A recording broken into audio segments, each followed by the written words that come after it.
Je suis Patrice Pelletier, je suis en GAEC avec mon frère Jérôme, en GAEC d'Érigène. Nous sommes en Indre-et-Loire, dans la région centre.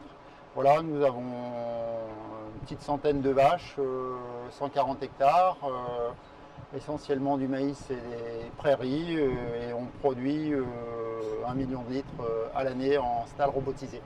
L'année dernière, donc, comme tout le monde sait, il a fait très chaud. On a eu vraiment des gros soucis,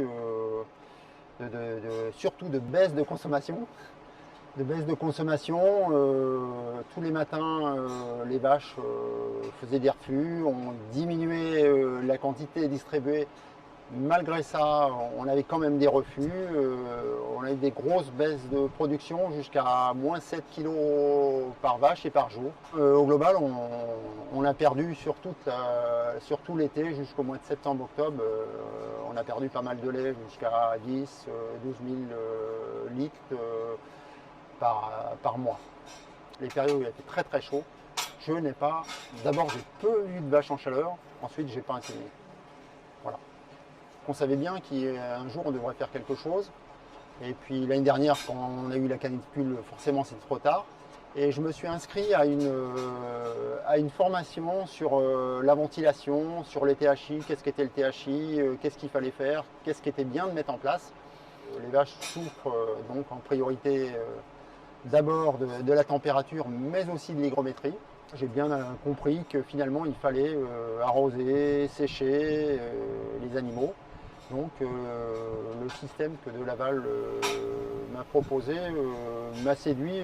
J'étais un petit peu convaincu avant de les rencontrer. Alors nous, on travaille dans la programmation, on arrose 5 secondes les animaux toutes les 300 secondes.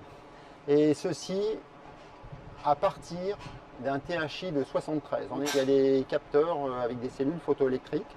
Lorsque la vache passe la tête du cornali, elle est détectée. Et donc, si le THI est supérieur à 73 chez nous, eh bien, ce tronçon-là se fait arroser. S'il n'y a pas d'animaux sur le tronçon, l'arrosage ne fonctionne pas.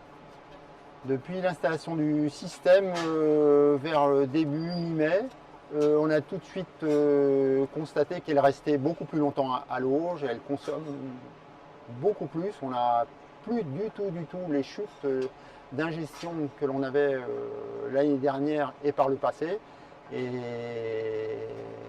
les vaches, au lieu de rester entassées dans un endroit qui est mal ventilé, elles restent volontiers au cornali,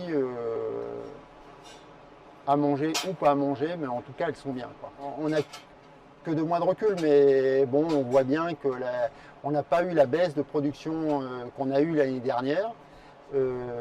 Les animaux vont beaucoup mieux, on n'a jamais d'animaux qui battent vraiment, tous les animaux sont en forme, toutes les vaches sont en forme. Donc je pense que le bilan, quand on le fera, il sera très bon, oui.